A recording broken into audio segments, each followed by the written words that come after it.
warahmatullahi wabarakatuh. Waalaikumsalam warahmatullahi wabarakatuh. Baik, di sini kami dari kelompok 7 yang beranggotakan saya sendiri yaitu Hamsatul Nikmah dan rekan-rekan saya yaitu Sally Windusari dan Sisilia Dera Anggraini. Di sini kami akan memaparkan konsep habitat dan relung biologi. Next. Adapun poin pembahasan, yang pertama ada habitat dan mikrohabitat, yang kedua ada medium dan substrat, yang ketiga ada relung ekologi asas eksklusi, yang keempat ada persaingan dan pemisahan relung, yang kelima ada ekivalen ekologi, dan yang terakhir ada pergeseran ciri. Next. Untuk materi pertama akan disampaikan oleh Sally. Kepada Sally dipersilakan. Baik, sebelumnya terima kasih kepada moderator. Di sini saya akan menjelaskan pada bagian habitat dan mikrohabitat. Nah, berdasarkan PowerPoint yang telah disajikan, bahwasanya habitat itu adalah suatu tempat di mana tempat tersebut menyediakan sumber daya bagi organisme untuk bertahan hidup. Nah, adapun menurut Madison tahun 2002, habitat merupakan di mana suatu tempat organisme ini terdapat kemampuan untuk bertahan hidup. Nah, itulah yang disebut dengan habitat. Habitat ini juga adalah area yang memiliki sumber daya dan kondisi baik bagi suatu organismenya sehingga dia dapat bertahan pada lingkungan tersebut. Kelengkapan dari habitat itu sendiri terbagi dari berbagai macam, termasuk yaitu adanya makanan, contohnya lalu ada perlindungan, ataupun faktor-faktor lainnya yang diperlukan oleh habitat, oleh spesies untuk hidup di tempat yang liar suatu lingkungan untuk bertahan hidup dan melangsungkan reproduksinya. Adapun menurut ilmu ekologi sendiri, bila pada suatu tempat di mana sama hidup terdapat berbagai spesies yang hidup pada suatu tempat, maka habitat ini disebut sebagai biotop. Sehingga dapat disimpulkan bahwasannya suatu habitat atau suatu tempat dapat dikatakan habitat apabila tempat tersebut menyediakan sumber daya termasuk makanan, perlindungan, atau faktor lainnya bagi organisme tersebut untuk bertahan hidup dan untuk melangsungkan reproduksi pada suatu tempat tersebut. Next. Adapun komponen dari habitat, dilansir dari National Geographic, komponen habitat itu sendiri yaitu terdiri dari ruang, makanan, tempat, dan juga air tempat berlindung.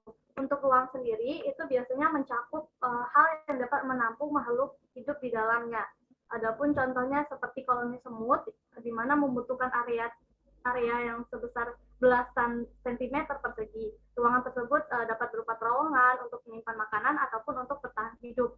Lalu berbeda dengan singa tentunya, yang mana membutuhkan ruang yang lebih besar untuk berburu mangsa dan menemukan pasangannya, sehingga antara satu spesies dengan spesies lainnya itu membutuhkan ruang yang berbeda tergantung dari yang dibutuhkan mereka. Lalu selanjutnya ada makanan. Makanan sendiri itu adalah hal yang paling penting bagi suatu habitat. Tanpa ketersediaan makanan, tentu makhluk hidup yang ada pada habitat tersebut tidak mampu bertahan hidup. Selanjutnya yaitu air. Kebutuhan air setiap makhluk itu berbeda-beda. Nah, di sini kebutuhan air makhluk hidup tentunya akan menyesuaikan dengan habitatnya. Misal di gurun dan di tempat daerah yang tropis tentu akan berbeda juga dari kebutuhan airnya. Lalu yang terakhir adalah tempat berlindung. Tempat berlindung bagi makhluk hidup ini berfungsi untuk melindungi mereka dari pemaksa ataupun dari cuaca, misalnya seperti di daerah bagi tupai-tupai yang mana dia berlindung di bawah tanah apabila terjadi musim yang cukup dingin. Next. Adapun untuk macam-macam habitat. Nah, di sini kita terbagi menjadi beberapa. Yang pertama itu adalah berdasarkan variasi habitat menurut waktu. Itu dibagi menjadi 4, yaitu ada habitat konstan, habitat bersifat memusim, habitat tidak menentu, dan juga habitat yang eksternal. Untuk habitat yang konstan itu kondisinya terus-menerus relatif baik atau kurang baik. Jadi misal dalam suatu habitat itu dari awal dia sudah baik, dia akan konstan baik sampai seterusnya. Ataupun sebaliknya, jika dia kurang baik, dia akan kurang baik sampai seterusnya. Lalu ada habitat yang bersifat memusim. Nah, habitat ini kondisinya relatif teratur berganti-ganti antara baik dan juga kurang baik. Itu bisa disebabkan oleh musim. Misal di musim yang kemarau habitatnya itu aman, tapi di musim dingin dia mungkin akan cukup kurang baik bagi spesies yang hidup di sana. Lalu ada habitat yang tidak menentu. Nah, habitat yang tidak ketiga bentuk ini akan mengalami satu periode dengan kondisi baik yang namanya bervariasi diselang-seling oleh periode dengan kurang baik yang lamanya juga bervariasi sehingga kondisinya itu tidak dapat diramal atau ditentukan. Lalu yang terakhir ada habitat yang eksternal. Untuk habitat yang eksternal ini akan mengalami periode dengan kondisi baik yang berlangsung relatif singkat dan diikuti dengan periode dengan kondisi yang kurang baik yang berlangsung lama sekali. Jadi untuk habitat eksternal itu kondisi yang kurang baik akan lebih banyak dibandingkan kondisi yang lebih baik. Selanjutnya itu berdasarkan konsep dasar IPA, habitat hewan dan lingkungan yang disusun oleh Irma Septianti dan teman-teman. Adapun macam-macam habitat makhluk hidup itu dibagi menjadi dua, yaitu habitat daratan dan juga habitat perairan.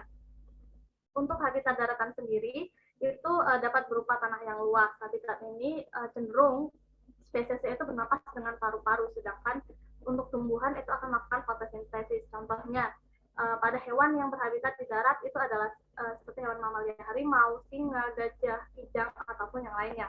Lalu untuk habitat perairan itu bisa di air tawar ataupun air laut, di mana makhluk hidup ini memiliki jumlah perbedaan dengan habitat di darat. Contohnya yaitu pada hewan yaitu yang berhabitat di air adalah ikan, udang, kepiting, dan cumi-cumi itu akan memiliki perbedaan tentunya dengan hewan yang memiliki habitat di darat. Misalnya untuk dari sistem pernapasan, untuk sistem pernapasan hewan yang di air bisa menggunakan insang, sedangkan yang di darat menggunakan paru-paru.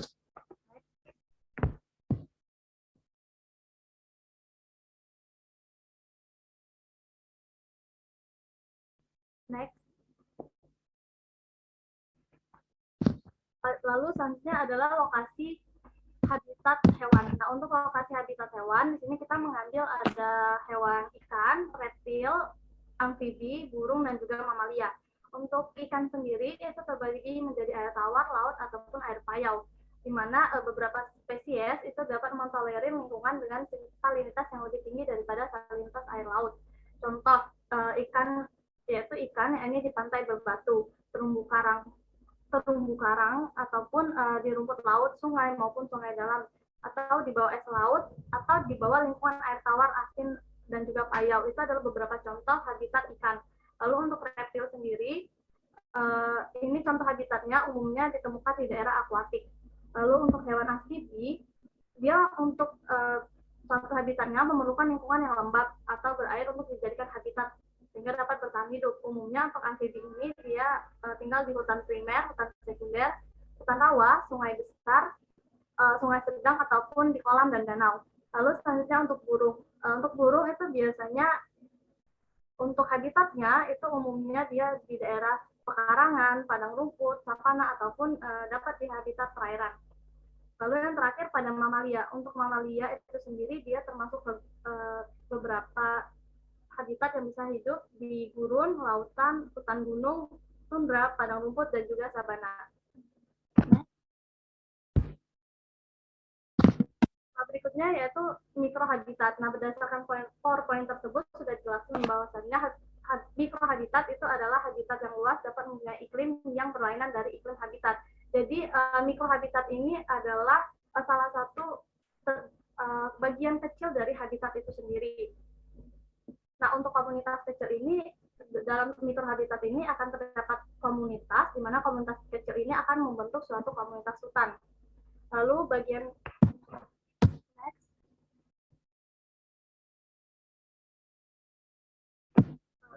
Ke slide sebelumnya, Sisil.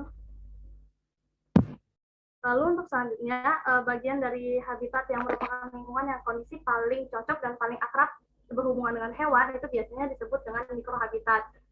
Mikrohabitat sendiri juga sering dideskripsikan sebagai area geografis yang lebih kecil atau keperluan dalam skala kecil organisme atau populasi. Jadi untuk mikrohabitat ini sendiri dia sering diartikan sebagai habitat yang lebih kecil atau bagian dari habitat besar. Jadi misalnya ada habitat. Nah, di dalam habitat itu terdapat mikrohabitat yang dimana terdiri dari komunitas kecil. Lalu pada umumnya di lingkungan makro merupakan segala sesuatu di sekitar organisme, baik berupa faktor kimia fisik maupun organisme lainnya. Adapun untuk perbedaan habitat dan mikrohabitat itu sendiri, habitat itu merupakan tempat tinggal suatu organisme, sedangkan mikrohabitat ini bagian dari habitat yang merupakan lingkungan yang paling cocok dan paling akrab berhubungan dengan hewan. Seperti itu. Jadi mikrohabitat itu merupakan bagian dari habitat, tetapi dia memiliki kecocokan yang paling dekat dengan hewan. Next. Untuk materi berikutnya yaitu terkait subbab, medium, dan juga substrat. Nah, menurut Neil Postman menyatakan jika dalam biologi, medium ini adalah suatu kultur bakteri, di mana dalam ekologi media, medium, dan teknologi, media itu dikatakan sebagai di mana suatu tempat tumbuh. Media yaitu zat yang dibutuhkan oleh mikroorganisme untuk energi pertumbuhannya. Contohnya di sini dalam kimia itu adalah protein. Next. Adapun dalam medium itu sendiri dapat berupa komponen abiotik. Nah, seperti yang kita ketahui, komponen abiotik itu merupakan komponen di mana komponen fisik dan kimiawi yang terdapat pada suatu ekosistem sebagai medium untuk berlangsungnya suatu kehidupan. Adapun komponen abiotik itu sendiri meliputi suhu, cahaya, air, kelembapan udara, garam mineral, dan tanah. Untuk suhu sendiri itu diperlukan oleh makhluk hidup untuk melakukan reaksi kimia dalam tubuh. Lalu untuk cahaya itu tentunya dibutuhkan sebagai sumber dari makhluk hidup untuk dapat melakukan fotosintesis. Juga matahari ini juga memiliki jenis panjang gelombang sehingga dapat membantu proses suatu makhluk hidup untuk bertahan hidup. Lalu yang ketiga ada air. Air ini tentunya merupakan komponen yang paling yang sangat dibutuhkan oleh suatu organisme. Selain itu, air ini pun berfungsi sebagai penyusun tubuh makhluk hidup dalam reaksi dalam tubuh. Selanjutnya ada kelembapan. Untuk kelembapan sendiri itu diperlukan oleh makhluk hidup untuk menjaga kondisi tubuh agar tidak cepat kering. Lalu yang kelima itu ada udara. Udara ini merupakan berbagai macam jenis unsur seperti nitrogen, oksigen, dan karbon dioksida. Oksigen tentunya dibutuhkan makhluk hidup untuk proses respirasi. Lalu ada tanah. Untuk tanah sendiri adalah salah satu unsur di mana terkandung sejumlah garam mineral yang sangat dibutuhkan oleh makhluk hidup untuk bertahan hidup. Dan yang terakhir ada garam mineral. Untuk garam mineral itu sendiri adalah dapat berupa unsur fosfat, sulfur, kalsium, dan natrium yang tentunya dibutuhkan untuk salinitas lingkungan sehingga dapat mempengaruhi kondisi lingkungan makhluk hidup. Next. Untuk macam-macam medium, salah satunya ada medium transparan dan medium rapat. Untuk medium transparan itu sendiri biasanya dia berada di lingkungan laut. Ini menyebabkan organisme, contohnya di sini adalah nekton, dia dapat melayang dalam medium yang transparan tanpa perlindungan terhadap predator yang potensial. Lalu untuk medium rapat ini sendiri memiliki pergerakan kecepatan yang tinggi dalam air sehingga medium ini sangat rapat. Nah, maka dari itu dibutuhkan suatu adaptasi untuk mengurangi hambatan permukaan. Contohnya itu untuk binatang air tawar yang bergerak dari medium yang lebih encer ke medium yang kurang encer, atau ketika dia memasuki ke dalam lingkungan estaria, ini akan terjadi proses sebaliknya. Jadi untuk medium transparan itu dia memiliki kerapatan yang renggang, sedangkan medium rapat memiliki kerapatan yang cukup sukar untuk dilalui. Next. Selanjutnya yaitu substrat. Nah, untuk substrat sendiri itu adalah suatu permukaan di mana sebuah organisme seperti tumbuhan, fungi, ataupun hewan untuk hidup. Substrat ini dapat meliputi material biotik dan juga abiotik. Dalam ekologi, substrat ini diartikan sebagai suatu bahan tanah, tempat organisme hidup atau permukaan atau media tempat organisme tumbuh atau melekat.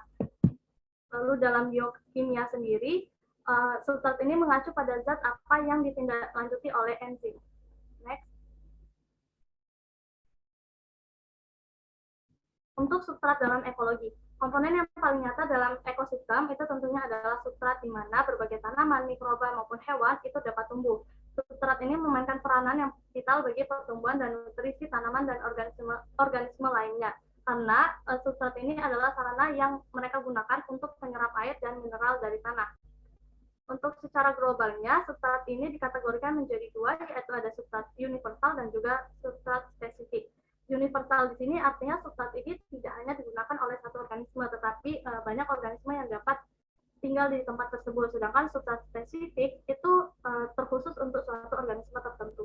Baik, di sini saya akan melanjutkan materi berikutnya, yaitu untuk substrat pada hewan, itu contohnya pada kadal. Nah, substrat yang terbuat dari bahan biodegradable ini tidak cocok karena dapat berbau dengan lidah dari organisme tersebut.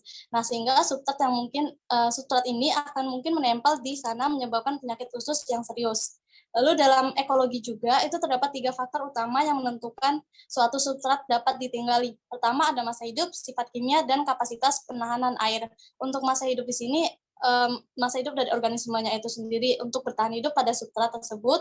Lalu ada sifat kimia ini ada pada substratnya, apakah ini sifat kimia yang dimiliki oleh substrat tersebut dapat mengganggu organisme yang ditinggali. Lalu yang ketiga ada kapasitas penahanan air. Next. Adapun pentingnya substrat bagi biologi, yang pertama tentunya substrat ini dapat menjadi tempat tinggal bagi suatu organisme, lalu menjadi sumber mineral maupun nutrisi bagi organisme yang hidup di dalamnya. Dan yang terakhir tentunya sebagai pelindung bagi penghuni makhluk hidup di bawahnya. Next. Nah, untuk materi selanjutnya akan disampaikan oleh rekan saya kembalikan kepada moderator. Baik, saya lihat atas materi yang disampaikan. Untuk materi berikutnya akan disampaikan oleh Sisil. Kepada Sisil, dipersilakan. Baik, terima kasih moderator. Selanjutnya yaitu relung ekologi asas eksklusi. Yang pertama yaitu pengertian relung ekologi. Relung ekologi adalah posisi atau status dari struktur adaptasi organisme, respons psikologi, dan tingkah laku spesifik menurut Odum tahun 1993. Habitat secara umum merupakan corak lingkungan yang ditempati populasi hewan, sedangkan relung ekologi menunjukkan di mana dan bagaimana kedudukan populasi hewan terhadap faktor biotik dan abiotik di lingkungan tersebut. Habitat dapat dianggap sebagai alamat dari populasi hewan, sedangkan relung ekologi ialah profesi di alamat tersebut menurut Darmawan tahun 2004. Pada slide terdapat gambar distribusi atau persebaran kanguru. Gambar tersebut menunjukkan tentang pengaruh dari faktor abiotik terhadap distribusi suatu spesies. Misalnya kanguru merah yang melimpah di bagian dalam benua Australia. Sebagian besar kanguru merah tidak ditemukan di tepi benua Australia dengan iklim bervariasi dari lembab ke basah. Distribusi ini dapat menunjukkan bahwa suatu faktor abiotik dari jumlah dan variabilitasnya curah hujan secara langsung menentukan letak kanguru merah hidup. Akan tetapi, iklim dapat pula mempengaruhi populasi kanguru merah secara tidak langsung melalui faktor-faktor biotik seperti patogen, parasit, predator, kompetitor, dan kesediaan makanan, menurut Campbell tahun 2010. Baik, yang kedua yaitu lanjutan dari relung ekologi, yaitu relung ekologi asas eksklusif. Asas eksklusi persaingan atau competitive exclusion pada tahun 1930-an, George Gauss melakukan serangkaian studi empiris tentang dinamika populasi paramesia dalam kompetisi atau pemasaran untuk menguji prediksi persamaan diferensial menurut Vito Volterra tahun 1926 dan Alfred Lotka pada tahun 1924. Pada bukunya tahun 1934, Gauss menyatakan bahwa dua spesies yang menempati relung yang sama dalam lingkungan yang homogen tidak bisa hidup berdampingan saat mereka bersaing untuk mendapatkan sumber daya yang sama. Artinya, satu spesies hanya ditempati oleh satu relung. Prinsip eksklusi kompetitif ini menyatakan bahwa dua spesies tidak dapat hidup bersama-sama dalam suatu komunitas jika relungnya identik. Selanjutnya yaitu persaingan dan permisahan relung. Pemisahan relung ekologi dicontohkan oleh berbagai spesies yang berkohabitasi seperti serumpun padi dapat menjadi sumber daya berbagai jenis spesies hewan. Adanya pemisahan relung ekologi pada spesies-spesies tersebut dapat menimbulkan suatu keberlangsungan organisme. Hal ini disebabkan karena setiap spesies dalam habitat yang sama memiliki kebutuhan yang berbeda-beda, sehingga spesies tersebut dapat hidup lebih lama karena pemenuhan kebutuhan untuk hidup pada spesies-spesies tersebut mampu diperoleh dengan baik. Persaingan yang terjadi dalam pemenuhan kebutuhan tersebut tidak signifikan. Oleh sebab itu, mengakibatkan spesies tersebut dapat hidup bersama dalam suatu habitat yang sama atau berkoeksistensi dengan baik. Selanjutnya, saya kembalikan kepada moderator. Baik, terima kasih Sisil atas materi yang telah dipaparkan. Untuk materi yang berikutnya akan saya sampaikan sendiri, yaitu mengenai ekuivalen ekologi. Ekuivalen ekologi atau kesamaan ekologi menunjukkan dua atau lebih spesies memiliki relung yang sama, tetapi berada di daerah geografis yang berbeda. Ekuivalensi ekologi biasanya terjadi pada komunitas yang relatif sederhana. Perkerabatan taksonomi dari ekuivalen ekologi ini dapat memiliki hubungan yang dekat atau jauh. Spesies dengan relung ekuivalen cenderung memiliki kedekatan kerabatan jika terdapat pada tempat yang berdekatan, sedangkan pada tempat yang terpisah jauh cenderung tidak memiliki kedekatan taksonomik. Komposisi spesies komunitas sangat berbeda pada berbagai daerah geografi, tetapi ekosistem yang serupa dapat berkembang dimanapun asalkan habitat fisiknya serupa, tidak peduli dengan letak geografisnya. Secara umum, ekuivalen ekologi dapat dikenal dari kemiripan-kemiripan yang diperlihatkan organisme dalam proses adaptasi morfologi dan perilakunya dalam memanfaatkan sumber daya. Tipe ekosistem pada padang rumput akan berkembang dimanapun terdapat iklim padang rumput, tidak peduli dengan daerah geografinya. Tetapi spesies rumput-rumput dan pemakan rumput dapat berbeda, apalagi jika tempatnya terpisah jauh. Contohnya yaitu pada binatang padang rumput di Indonesia, Afrika tropis, dan Amerika Utara dan Selatan yang beriklim subtropis yang terdapat habitat padang rumput. Next.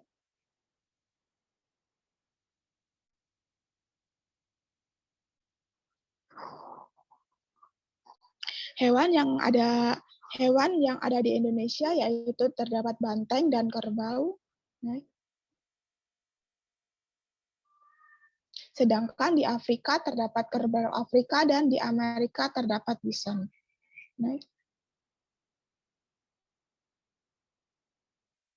Adapun contoh lain yaitu katak mantala yang merupakan katak endemik dari Kepulauan Madagaskar, di mana memiliki relung yang sama dengan katak dari famili Dendrobid yang berasal dari Amerika Tengah dan Selatan. Keduanya ini memiliki kemiripan morfologi seperti ukuran dan morfologi tubuh serta pola tingkah lakunya. Kedua katak ini memiliki warna yang mencolok dan menghasilkan racun yang mampu membuat takut predator. Di bawah berikut ini ada gambar dua spesies dengan ekuivalen ekologi. Yang pertama itu ada Matella aurantica dan yang gambar satunya terdapat Dendrobus azureus. Next. Yang terakhir terdapat materi yaitu pergeseran ciri.